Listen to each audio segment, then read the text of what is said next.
il n'y a pas de mieux que les romans, la fiction, les personnages, pour nous faire comprendre qui est l'autre.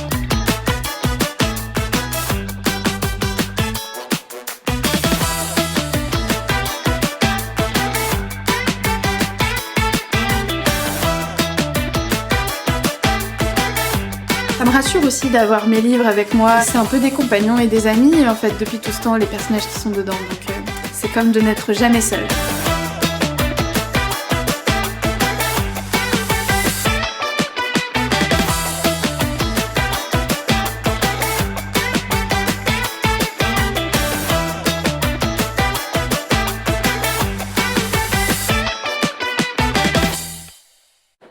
Bonjour à toutes et à tous, on est en direct du Salon du Livre et de la Presse Jeunesse à Montreuil. Et si vous nous rejoignez maintenant, c'est le Social Club, l'émission qui place la littérature jeunesse au cœur de la société.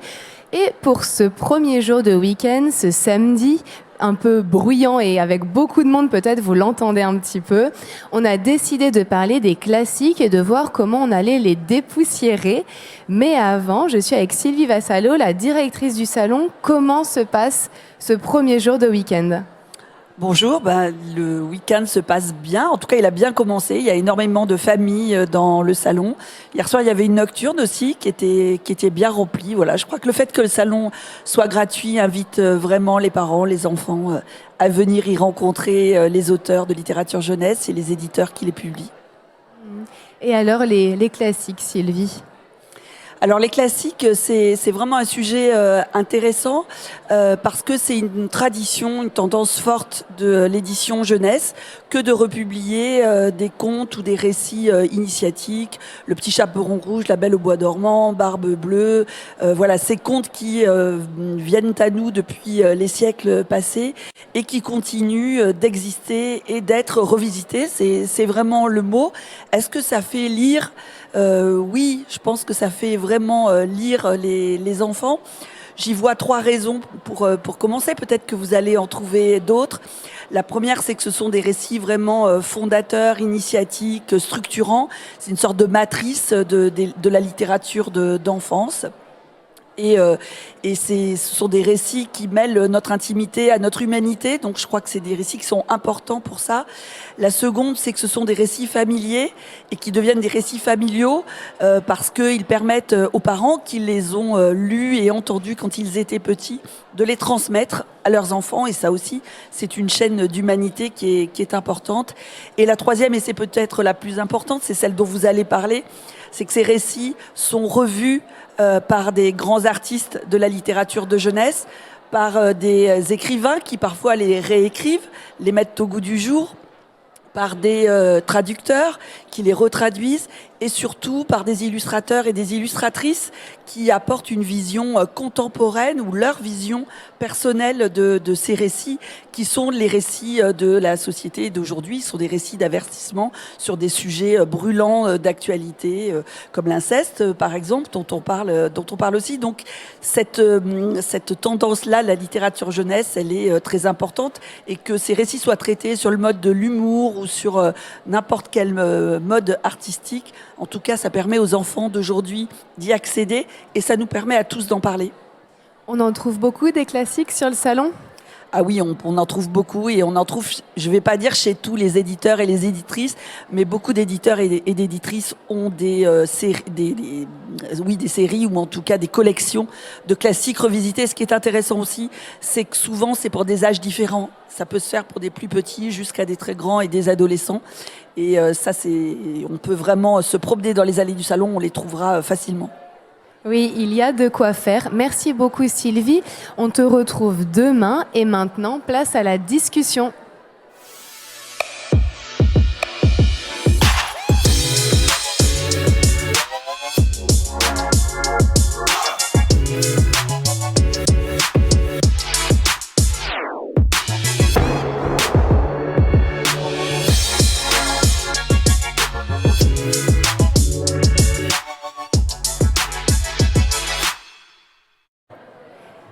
Ai-je requis de toi, ô Créateur, que tu sculptes mon argile en homme? T'ai-je demandé de m'extirper des ténèbres? C'est de John Milton, Le Paradis perdu, dans Le Frankenstein de Mary Shelley. Et à propos de ténèbres et d'argile, peut-on, doit-on extirper des ténèbres les classiques parfois oubliés, parfois cachés de la littérature, et surtout si on le fait, comment le fait-on? Pour répondre à cette question, j'ai avec moi aujourd'hui de multiples créateurs et créatrices qui ont choisi de dépoussiérer les classiques. À ma droite, Thibaut Vermeau, vous êtes auteur et vous avez notamment récemment traduit et adapté cet immense ouvrage qui fait quasiment ma taille. C'est le dernier des Mohicans. Bonjour. Bonjour. Et j'ai aussi appris récemment que vous étiez dans un groupe de métal. Tout à fait. Comment on dit bonjour quand on est sur un concert de métal? Le truc classique, salut, comment ça va?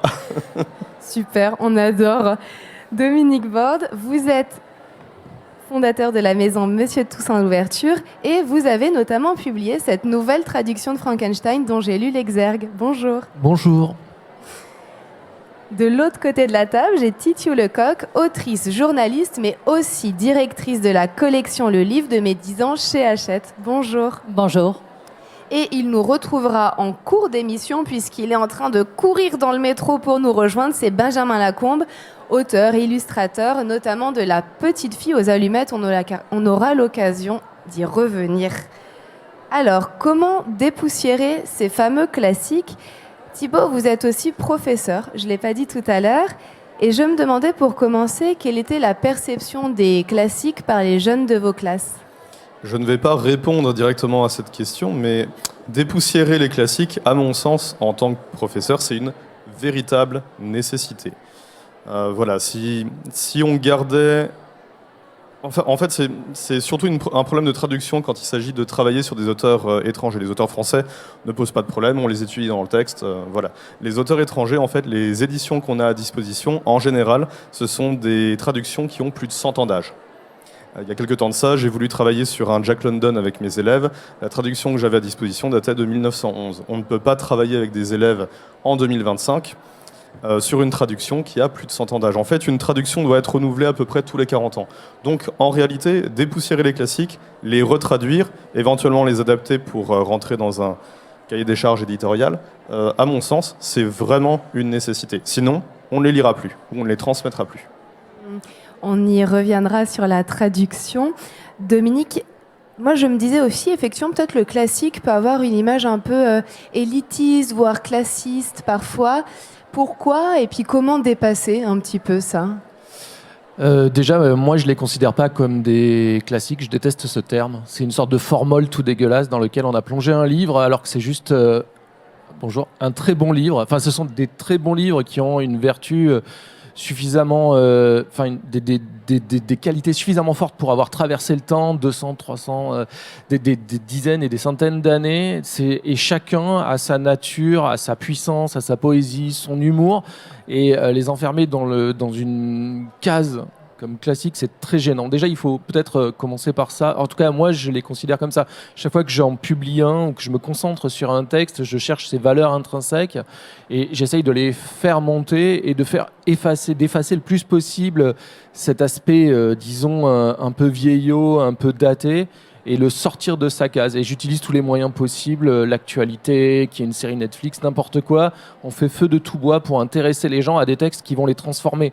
Enfin, parce que s'ils sont encore là 100 ans, 200 ans après, c'est qu'ils ont ce pouvoir sur les lecteurs de les changer, de les brûler, de leur faire réfléchir, de les troubler, et de les faire sortir de leur champ habituel de course où le lecteur a tendance à s'enfermer et déjà les considérer comme ça. C'est comme ça que moi je les vois pour pouvoir les apporter ensuite au lecteur.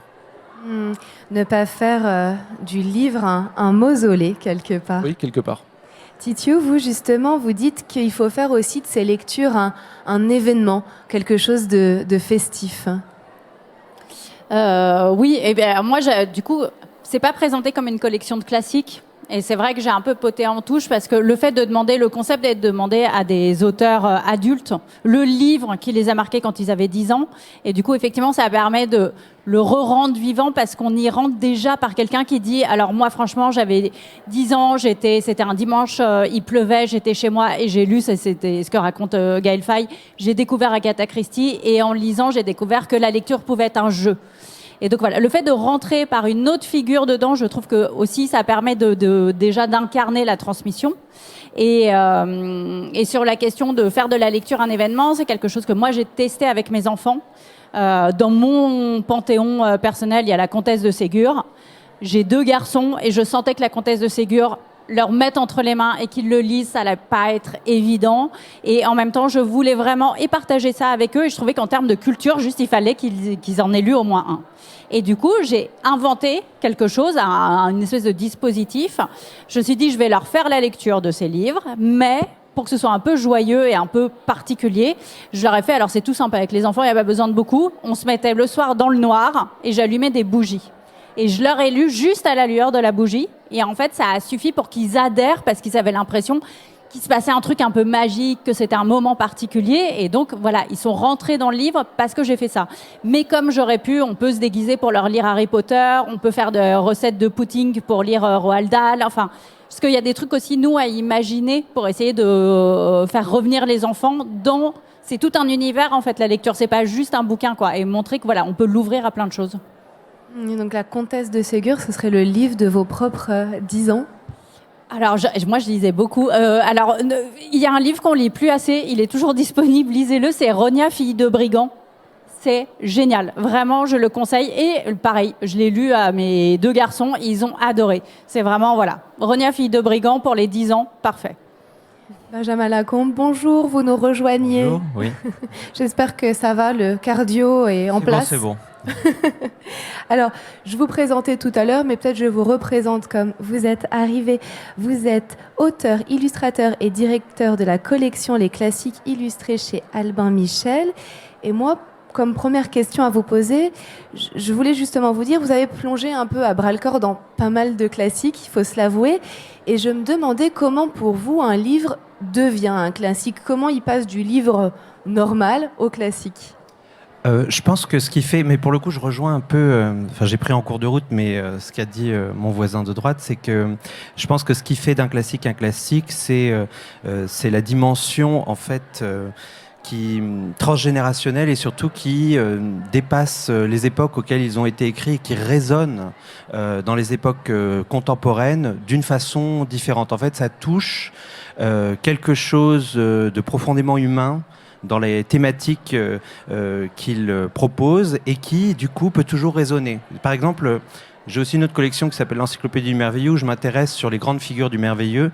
Et ces grandes figures du merveilleux, en fait, elles sont à chaque fois inventées pour répondre à une inquiétude, une problématique. Les sorcières, c'est le patriarcat. Parce que ce qui fait d'une sorcière une sorcière, c'est pas qu'elle a un balai, c'est pas qu'elle a un gros nez, c'est pas qu'elle est vieille, mais c'est qu'en fait, elle n'a pas de mari.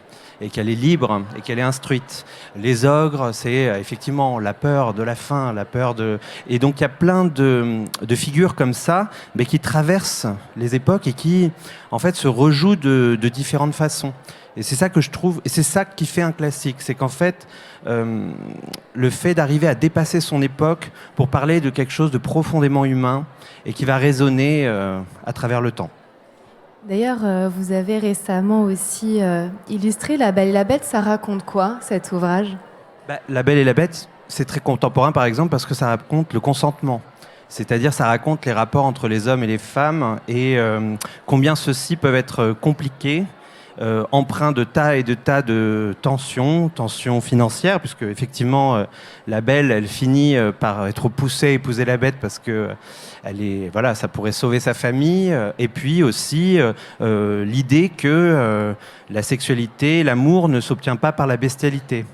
Et ça, c'est quelque chose, je pense, qui interroge toujours, y compris les plus jeunes générations à l'heure actuelle. Après MeToo, après après tout plein de mouvements qui réinterrogent en fait ces questions. Et ce conte-là qui a toujours été écrit par des femmes, ce qu'il faut remarquer quand même, parce que c'est vrai que c'était Madame Villeneuve d'abord, Madame Le Prince-Beaumont ensuite, maintenant Cécile Roumiguière, c'est à chaque fois des femmes qui interrogent sur ces questions-là. Et ça aussi, c'est quelque chose de vraiment intéressant de voir combien quelque chose qui touche profondément les femmes, parce que c'est malheureusement en majorité celles qui subissent ces problèmes patriarcaux et ces relations hommes-femmes, elles l'interrogent à travers effectivement une fantasmagorie, un conte.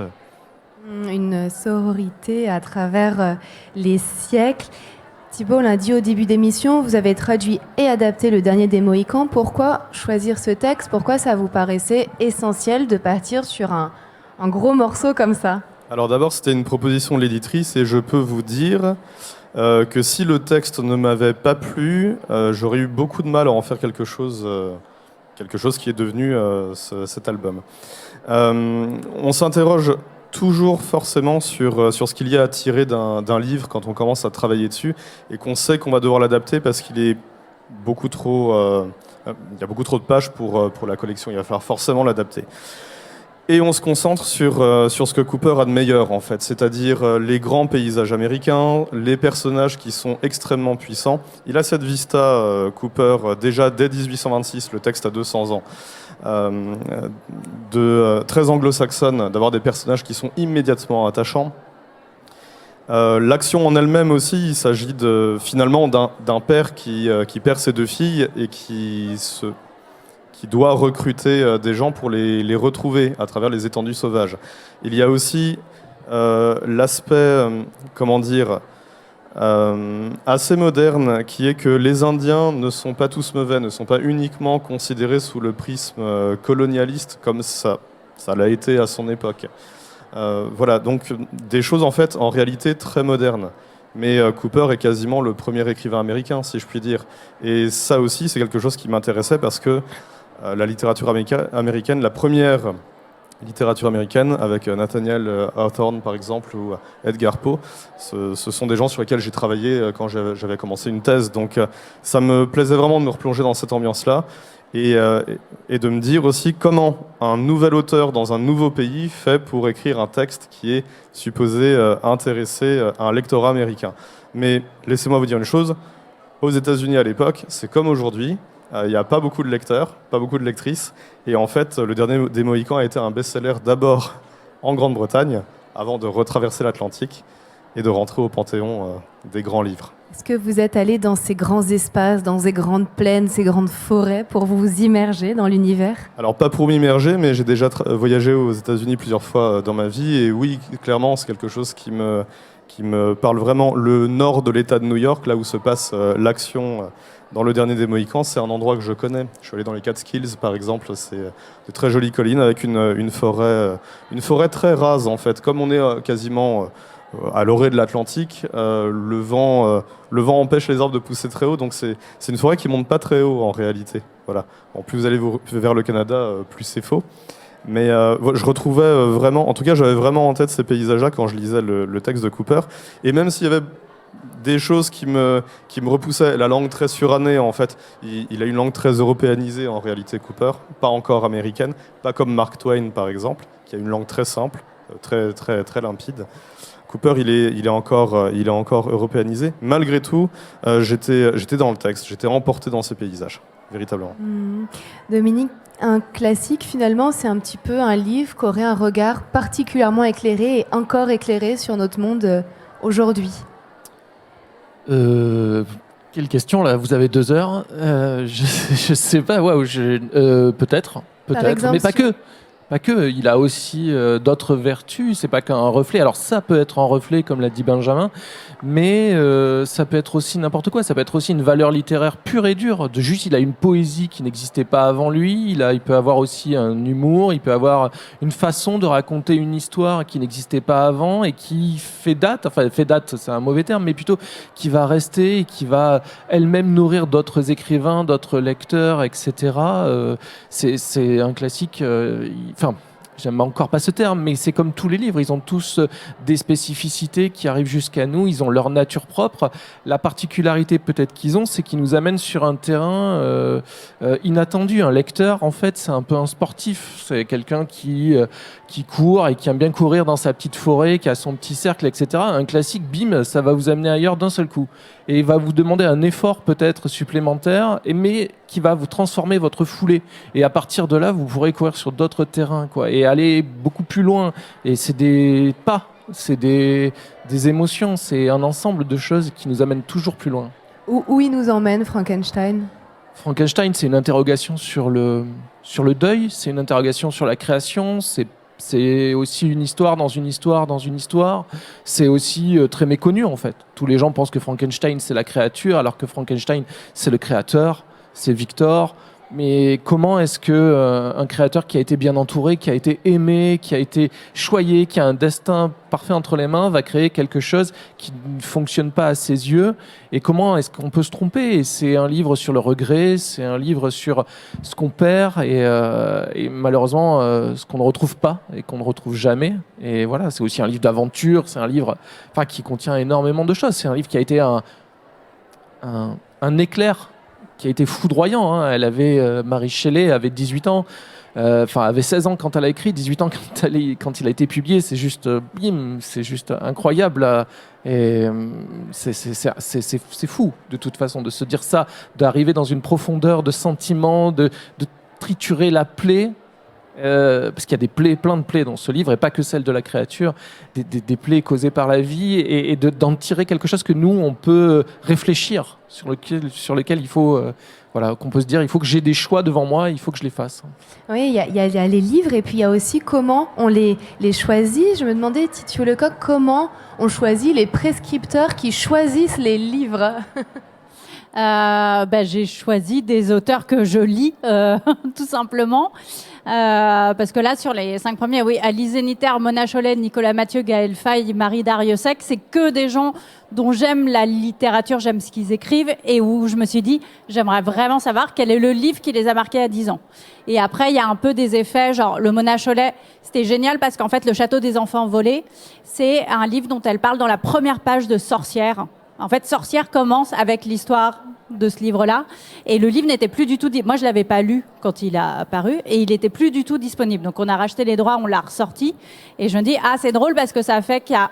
C'est aussi un livre qui permet de porter un autre regard sur ce qu'écrit Mona Chollet. Ça fonctionne dans les deux sens.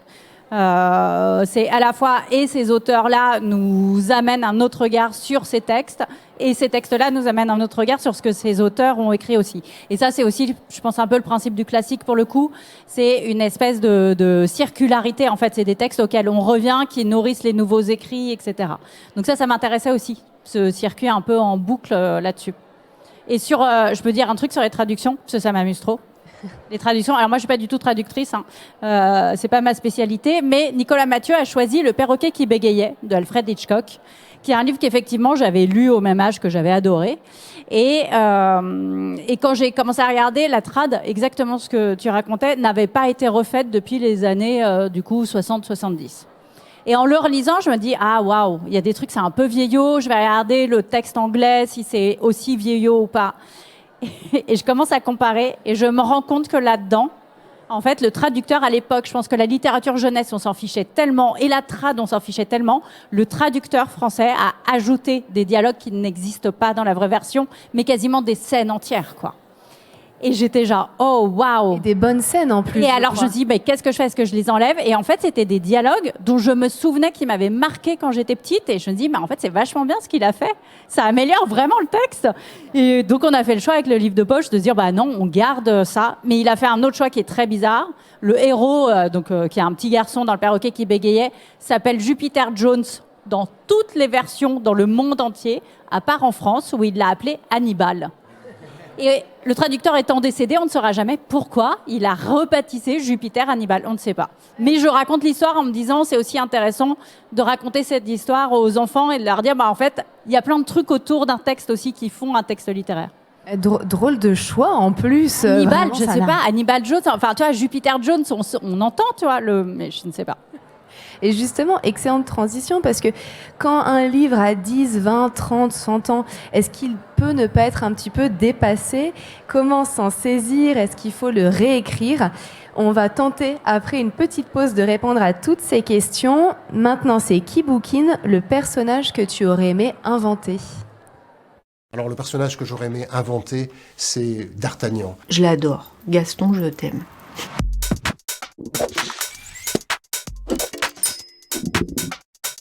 Et la création du personnage de Lyra, cette espèce de... Son insolence, sa désobéissance, son intelligence, sa loyauté, elle est absolument merveilleuse. Ah, le marsupilami, bien sûr, ça c'est aussi quelque chose qui m'a fasciné enfant et qui me fascine toujours.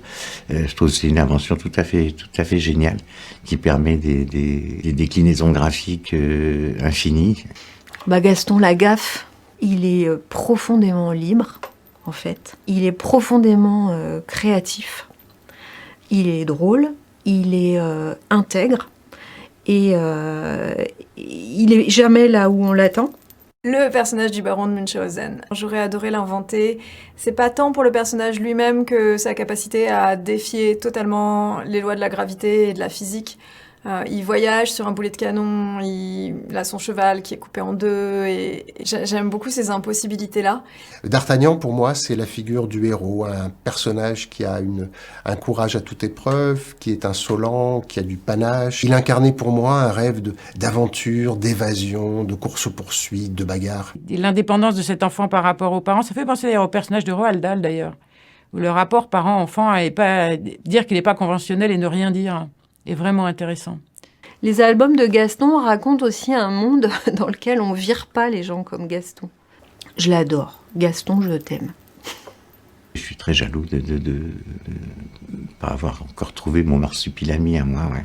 Je crois que ce qui m'intéresse particulièrement là-dedans, c'est à quel point c'est forcément par le biais de l'écrit, c'est littéraire. Et je crois que moi, j'écris aussi un peu comme ça. J'aurais aimé être D'Artagnan, et faute de l'être, j'ai écrit avec François Place, qui aime aussi les livres de KPDP, un roman de KPDP qui s'appelle Olympe de Roque d'Or. J'adore Lyra. Et aucun personnage dessiné pourrait ressembler à la Lyra telle que je me la représente. Inventer Lyra, c'est merveilleux.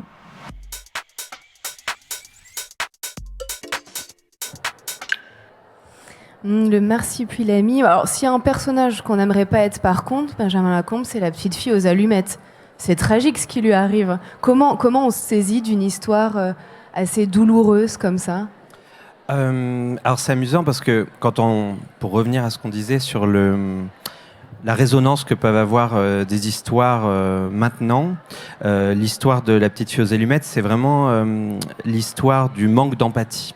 En fait, du fait que les gens passent à côté de cette petite fille qui est en train de mourir dans une ruelle, donc effectivement c'est pas très drôle, et font comme si elle n'existait pas.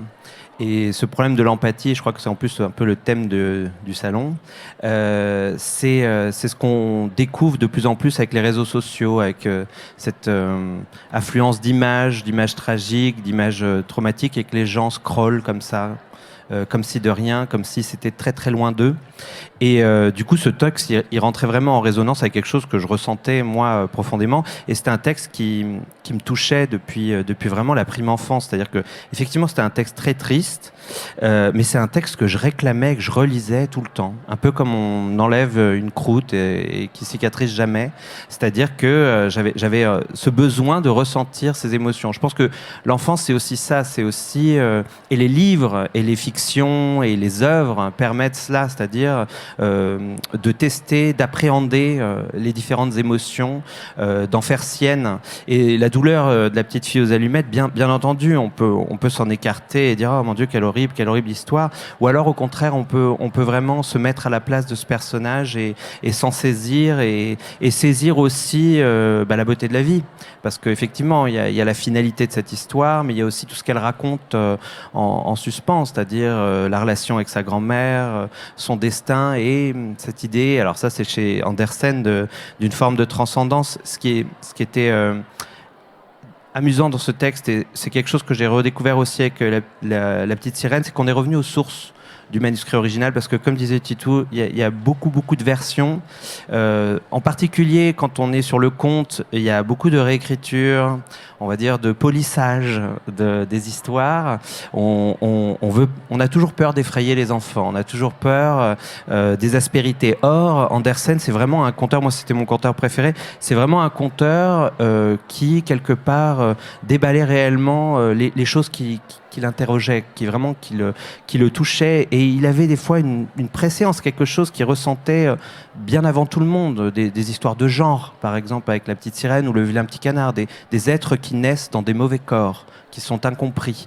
Là, par exemple, il fait référence en fait à vraiment les déclassements sociaux et lui qui est un transfuge social, il rappelle combien, par ce conte, il est quasi impossible. On naît pauvre, on meurt pauvre.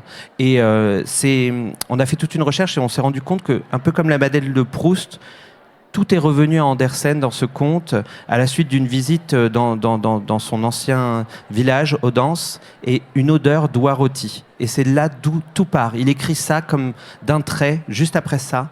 Et il parle en fait de sa mère. Cette petite fille aux pieds nus dans la neige, c'était sa mère.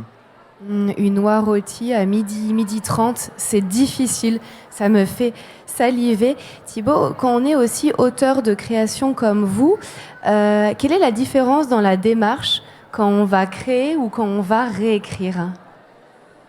Il y a une forme d'empathie qui se crée avec... J'ai toujours été très empathique avec les lectures que j'aimais bien. C'est-à-dire que moi, je suis une véritable éponge en tant qu'auteur. Mettons que je lise un roman policier d'Higashino, j'aurais tendance à voir les choses comme Higashino dans le livre que j'écrirais le soir même, par exemple. Voilà. Donc j'ai cette espèce de côté empathique avec les auteurs que je lis. Bon, donc pas de difficulté particulière à rentrer dans Cooper, qui est un univers que je connaissais plutôt bien. Et voilà, donc on traduit comme si on était devenu Cooper. En tout cas, moi, c'est comme ça que je l'ai fait.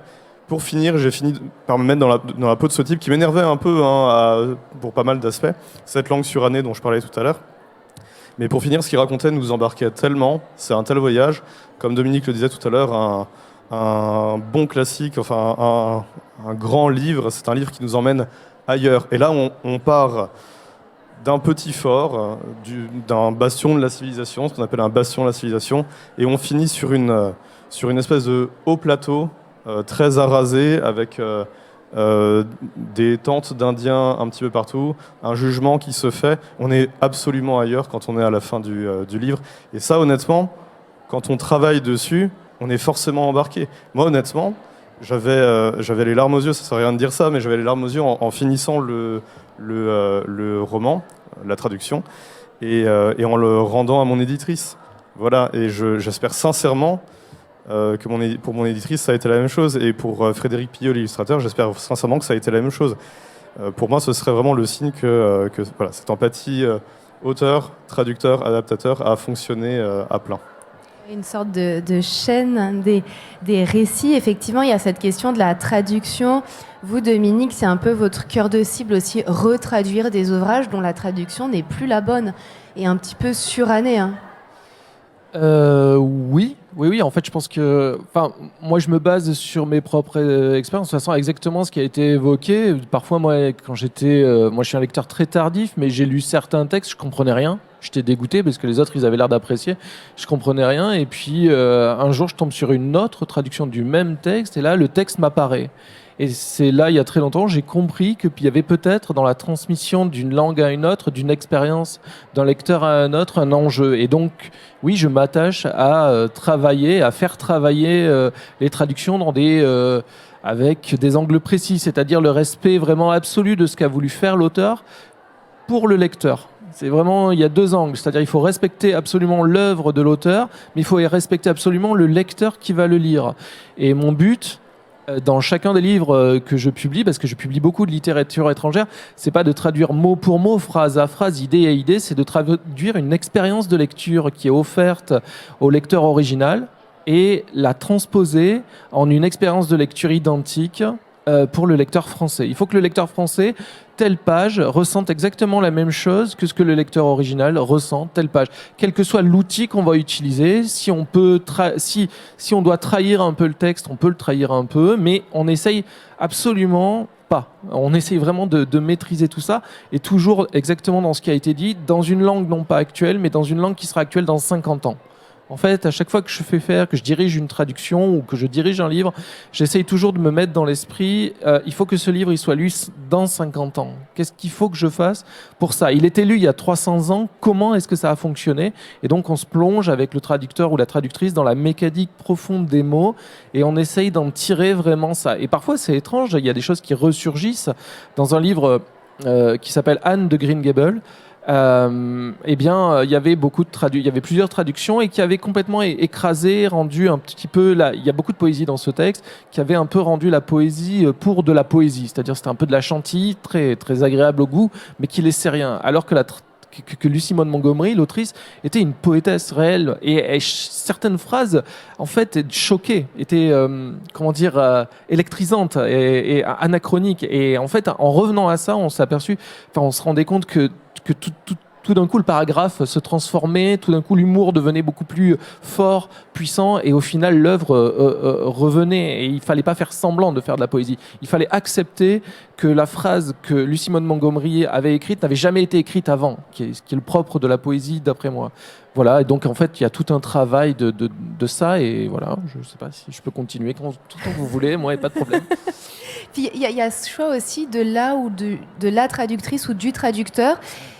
Dans Frankenstein, vous avez choisi Marie Darrieussecq, c'est pas un choix anodin, j'ai l'impression. C'est un coup de chance, hein. En fait, elle avait écrit un petit mot dans un journal parlant de Mary Shelley et de Frankenstein, et elle avait traduit un fragment de phrase, voilà, et elle disait c'est mal traduit ou c'est bancal, etc. Et ben moi j'ai trouvé ça génial parce que cet aspect bancal c'était ça le texte, elle disait, et donc je l'ai contactée et ça s'est fait avec vraiment grande intelligence. Elle a apporté son souffle au texte, une femme qui traduit une jeune fille. Enfin, je trouve ça vraiment une osmose. Et puis il y a le film. Et puis voilà, il fallait, comme je dis, il faut faire feu de tout bois pour porter ces textes-là. Séries, films, n'importe quoi, actualité. Et Marie Darrieussecq s'est inscrite parfaitement là-dedans et elle a donné à la langue une vie qui doit tenir et puis une attention. Et puis elle aimait énormément ce texte aussi. Donc voilà, tous les astres ne sont malheureusement pas toujours aussi bien alignés, mais là l'idée était vraiment de le réinscrire dans notre époque tout en respectant ce qu'il était il y a 200 ans.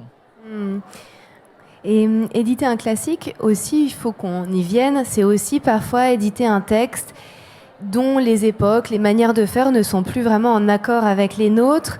Est-ce que sur ce côté presque des fois idéologique, Titiou, c'est nécessaire cette réécriture ? Je pense notamment à certains passages dans des livres sur les femmes ou sur certaines ethnies. Non, alors je vais rebondir sur Marie Darrieussecq, du coup. Sur les textes, elle a choisi Le Fantôme de Canterville qu'elle n'avait pas relu depuis hyper longtemps. Donc elle me dit « Ah mais j'ai adoré ce texte, vraiment, j'ai envie de le soutenir et tout ». Je dis « Super ». Elle me dit « Ah, je vais le relire ». Et elle m'envoie un mail 2 jours plus tard pour me dire « Waouh ». Alors, donc Le Fantôme de Canterville, c'est une comédie. Parce que le but d'Oscar Wilde, c'était de faire une parodie des récits fantastiques de fantômes de son époque qui cartonnaient. Et elle m'écrit, elle me dit « En fait, ça commence par un féminicide ». Et je relis et je dis « Ah, waouh, mais t'as raison. En fait, il y a une trace de sang sur un tapis, mais c'est vraiment un élément de comique, quoi. Mais effectivement, le fantôme a tué sa femme. » Et elle était embêtée. Je lui dis bah non, en fait, allons-y, on le fait. On va pas changer le texte non plus. Il y a aucune raison. Moi, j'ai un peu modernisé la trad parce que ça allait pas du tout. Mais en revanche, ce qu'on va faire, c'est expliquer que effectivement, au 19e siècle, ça n'était pas un sujet. Les violences faites aux femmes, évidemment, on s'en fichait, et que bien sûr, ça pouvait être le point de départ d'une comédie. Aucun problème là-dessus. Et en fait, je trouve ça intéressant. Moi, c'était pareil quand j'ai lu les contes à mes enfants. Je leur lisais les versions les plus anciennes qui en général en plus sont les plus trash, donc ça marche mieux, et puis je recontextualisais, je disais bah voilà, la situation des femmes à l'époque c'était ça, le mariage c'était quelque chose d'obligatoire, mais je trouve ça intéressant juste de leur donner les outils et le regard critique possible pour recontextualiser les choses. Il suffit de leur expliquer. Et après, ça fonctionne, quoi. Thibaut, au-delà de la traduction, il y a eu de la réécriture dans Le Dernier des Mohicans, justement, sur ces questions idéologiques? Oui, en partie, mais la réécriture a surtout porté sur la poursuite de l'action. J'étais obsédé par la poursuite de l'action parce que dans Le Dernier des Mohicans, vous avez beaucoup de fausses pistes. Le but du jeu est de suivre une piste pour retrouver Alice et Cora. Or, des fois, on se perd pendant 50 pages sur un bras du lac, Horicane, pour revenir ensuite au point de départ. Donc ça me gênait plutôt. Les questions idéologiques en fait, comme le dit Dominique Borde, on fait feu de tout bois. C'est-à-dire qu'on pressent que dans Cooper, il y a le respect de ce qu'on appelle les natifs, de ce qu'on appelait avant les Indiens. Pour moi, ça a toujours été une question précieuse. Et il faut savoir que Le Dernier des Mohicans a été tourné en film, par exemple, à une époque, une brève parenthèse, où dans l'histoire des États-Unis, pour une fois, on accordait un peu d'intérêt à ce qu'étaient les natifs. C'est-à-dire qu'en 1980, le film date de 90, en 1989 paraît Dalva de Jim Harrison, par exemple. Donc ce sont des choses qui étaient dans l'air du temps. Voilà, la parenthèse s'est refermée entre deux. Pour moi, c'est un crève-cœur. Il ne faut pas oublier que les États-Unis est un pays fondé sur 2 génocides, entre autres celui des natifs américains. Donc, on pressent tout de même chez Cooper ce ferment qui est le grand respect qu'il a pour les Indiens, voilà, pour les natifs. Et donc, on en profite.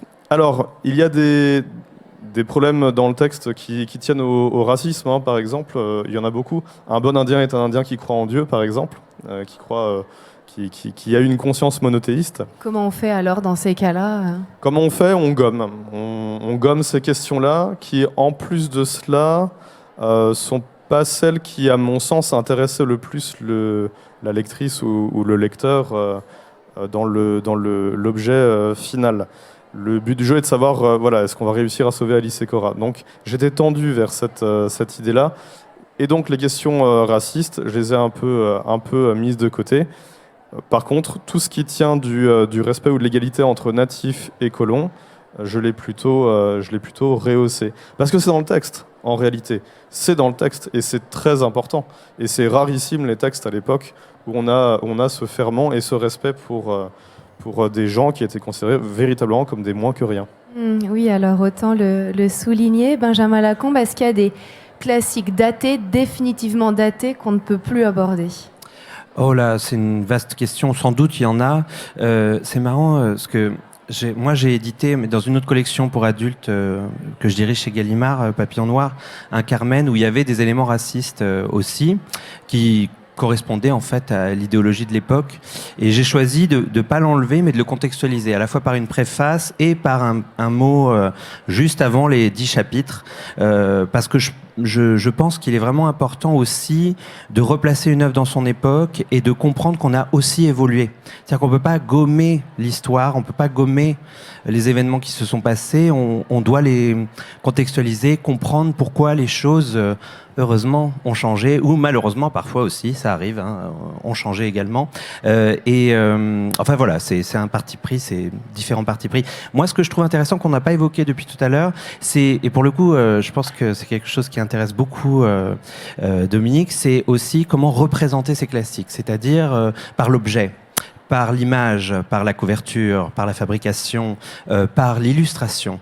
Et on peut, là aussi, apporter une nouvelle voix, un nouveau sentiment à travers cela. Moi, c'est en tout cas ce que les lecteurs viennent me dire. C'est-à-dire qu'ils me disent « Ah, j'aurais jamais lu Notre-Dame, c'est 700 pages. » Mais là, le fait qu'il y ait les images, qu'il y ait les rabats, qu'il y ait en fait tout cet aspect-là, qui est quelque part quelque chose avec lesquels les jeunes générations vivent tous les jours. C'est-à-dire que l'image, elle est partout. Elle est sur nos écrans, on s'exprime avec des emojis, avec des stories, etc.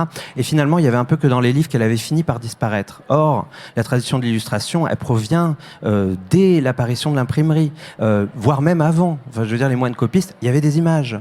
Et donc, c'est vrai que l'image permet aussi d'apporter une seconde voix, comme un canon, comme ça. Les couvertures, le travail de fabrication, le travail de l'objet, c'est quelque chose qui est intéressant et qui peut faire sens avec l'histoire. Par exemple, dans La Petite Fieuse Allumette, moi j'ai travaillé avec du fusain et de la gouache et ce qu'on appelle un Pantone fluo. Et en fait, ces choix-là, ils opèrent de choix narratifs. C'est-à-dire que le fusain, c'est ce qui reste d'une allumette lorsqu'elle est consumée.